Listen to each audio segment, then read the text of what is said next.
Alors, Jonathan, pour terminer, il y a sûrement quelques pièges à éviter pour les entraîneurs, les parents et les athlètes dans tout ça. Alors, parle-nous-en un peu. Je dirais que les pièges à éviter, des fois, c'est d'éviter de croire en certaines hypothèses gourous, là, qu'il peut y avoir des gens, des fois, qui vont vous dire ah, moi, j'ai la solution miracle pour développer un athlète, là, puis vraiment, je vais faire en sorte que ton athlète va être le meilleur au monde. Bien, il n'y en a pas de solution gourou, il n'y en a pas de solution miracle. Les meilleures solutions, puis on a beaucoup d'études de ça qui le supportent, c'est vraiment le développement à long terme progressif de l'athlète.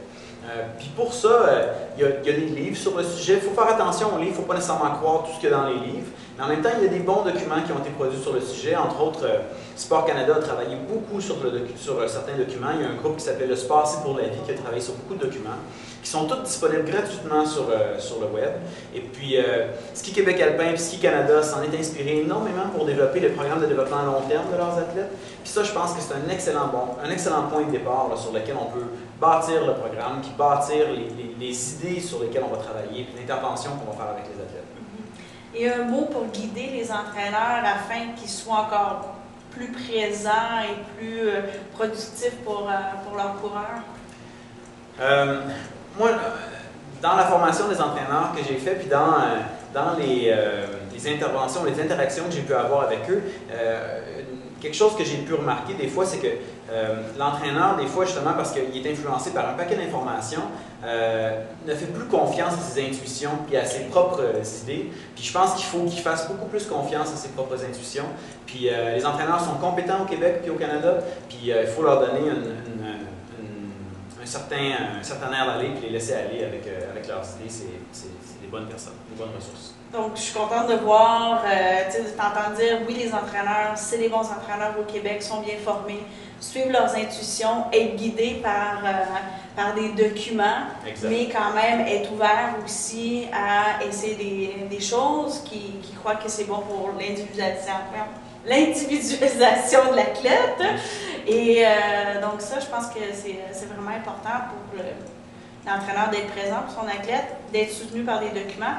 Et en même temps, ils peuvent aussi poser des questions à des experts dans le domaine. Exactement. Je pense qu'il y a des bons documents qui vont permettre d'aider aux entraîneurs, puis aux parents aussi de comprendre un peu c'est quoi l'environnement de l'athlète, puis pour les différents groupes d'âge, puis de comprendre aussi c'est quoi les enjeux, puis sur quoi on devrait miser pendant certains stades du développement. Et puis, ça va vraiment être intéressant pour développer un athlète à long terme. Bon, ben parfait. Alors, ben c'est ça en fait, c'est le document dont tu en as fait partie comme membre du comité haute performance. Donc, un document comme ça qui va être distribué dans tous les clubs de ski cet hiver. Donc, si les clubs n'en ont pas, nous autres, à Ski Québec, on peut vous en fournir.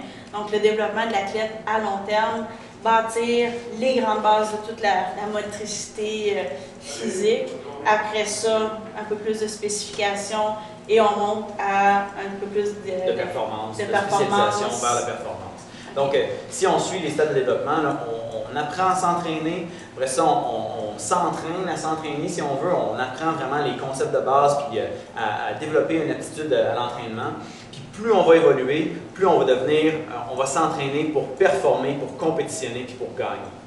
Donc, c'est vraiment évoluer à travers ces différents stades. Des super bonnes étapes. Merci beaucoup, Jonathan. Merci. Bonne journée.